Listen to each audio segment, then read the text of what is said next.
Okay, so we've all heard about competition, right? It's supposed to be this amazing thing that drives the market, gives us options, and keeps companies on their toes. But is that really what's happening?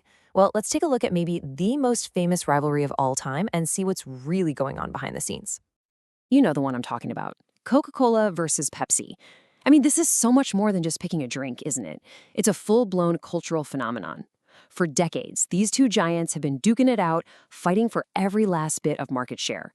It's a rivalry that has literally defined brand loyalty for millions of us. And let's be real, this isn't some quiet, behind the scenes business deal. To us, the public, this is a story of eternal enemies. It's an all out war fought with billions and billions of dollars in advertising, right there on our TVs and in our grocery store aisles. This rivalry, it feels personal, right? And I love this quote from the source material because it just nails it.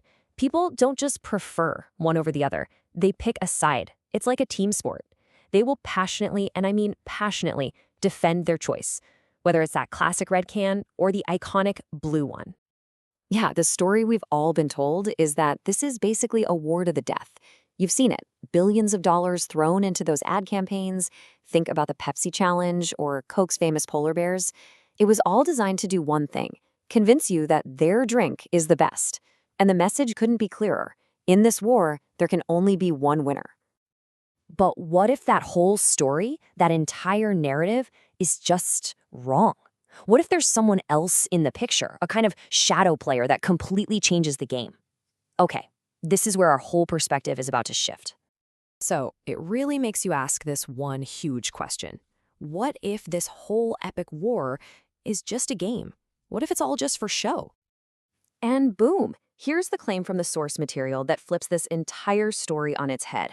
It suggests that both Coca-Cola and PepsiCo have the same top shareholder, a massive investment firm called BlackRock. Now, if that's true, well, it pretty much shatters the whole idea of them being mortal enemies, doesn't it? The term for this idea is unified ownership. And really, it's a pretty simple concept when you break it down. While these two brands are out there fighting this huge public battle, the money, the profits from both sides are supposedly flowing back to the very same place. So from a financial standpoint, your choice between Coke and Pepsi, it kind of becomes meaningless to the people at the very top. Okay, so if that's the setup, how does it actually work? I mean, why would you bother staging a multi-billion-dollar war? Well, let's dig into the supposed strategy behind this whole illusion of choice. So according to this viewpoint, it's a four-step playbook.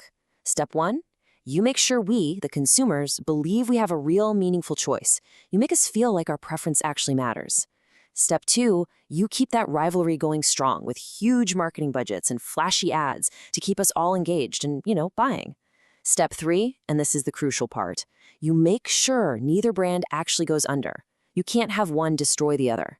And finally, step four, you sit back and collect the profits, no matter which can somebody decides to buy.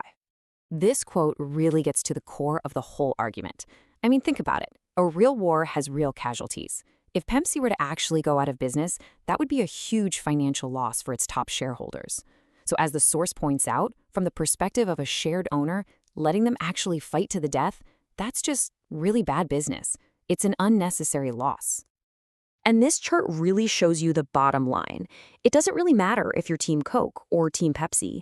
At the end of the day, according to this source, the money you spend is ultimately feeding the same pockets. The profits end up in the same place.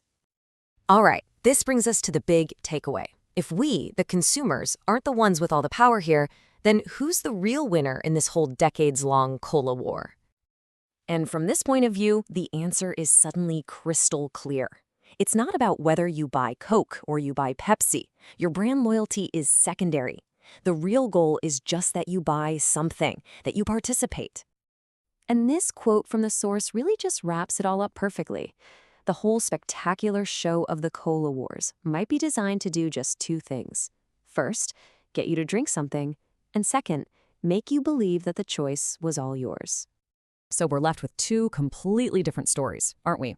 On one side, you have the common view, it's a fierce competition, and your choice really, really matters. And on the other side, you have this claim from the source, that it's all a controlled game, and your choice is just an illusion. And that leaves us with one last kind of nagging thought.